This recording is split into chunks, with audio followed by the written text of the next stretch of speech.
Hey everybody, Alan Kenny here from Fitness for Life. Just shooting a quick video for you all on recovery, okay? So it's a good refresher course for those of you that are with us a while, and also especially for those of you that are new to the plan. Recovery is a big part of what we do and what we promote. And I know it can be confusing at first because we're talking about phase 1, phase 2, things like that, and you're wondering what the hell we're going on about. Okay, so essentially recovery is what our body does after every single workout, okay? So we're going to be pushing you to do workouts, okay? Your body's going to need to rest and recover from each workout, okay? So every time we do a workout, we just cause stress on the body. During your workout, you're not getting fitter, you're not getting faster, you're not getting stronger, you're not getting better, okay? All you're doing during your workouts is making yourself worse, okay? So if we look here, just say here's you moseying along. If you come in and basically do a workout here, okay, so let's just say that's your workout. After that workout, your body is in a negative state, okay? It's in a catabolic state, which means it's breaking itself down, okay? We want to get out of that as quickly as we can, okay? We don't want your body to be breaking itself down to repair itself, because that's what it'll do if we don't give it nutrients, okay?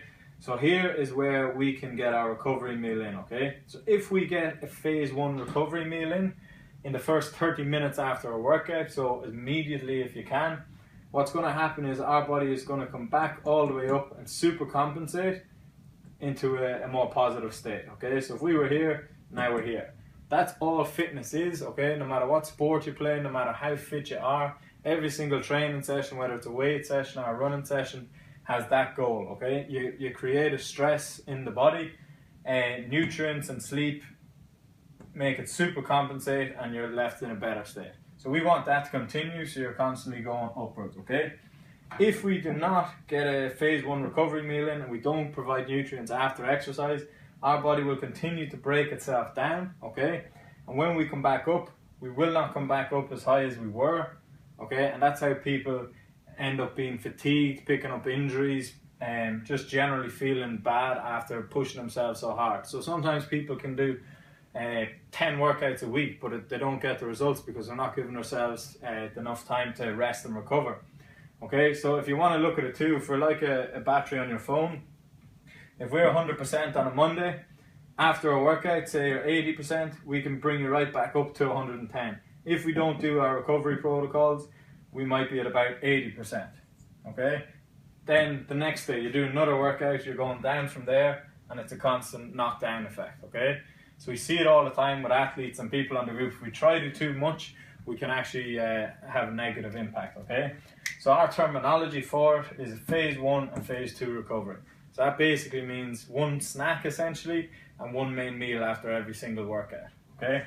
Phase 1 is immediately post-training. So after training, your body's like a sponge for nutrients, okay? It's crying out for protein and it's crying out for carbohydrates. If we get that in the first 30 minutes, it's going to have maximum impact, okay? If we wait any longer, if we take that in after about 90 minutes, this window closes and it has less of an effect on us than if we get it in straight away.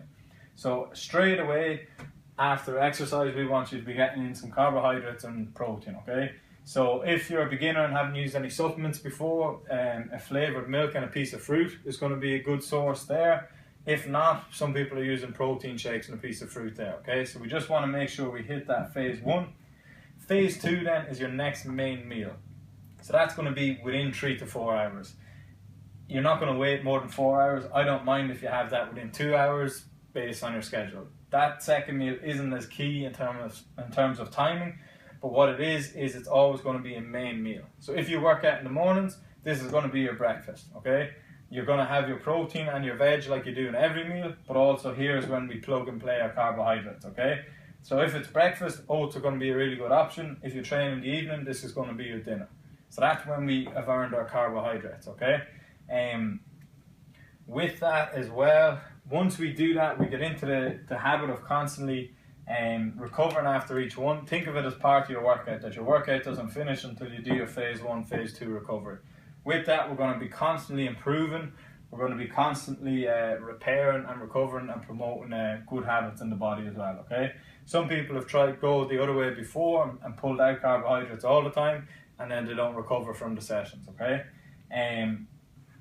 there's lots and lots of different things you can do to phase 1 and 2. The key thing is that it has to be done after every single training session. So even if you trained at midnight, I'd still want you doing a phase 1 or phase 2, getting that recovery in. Okay, as always, any questions, pop them below and I will get them answered. Thank you.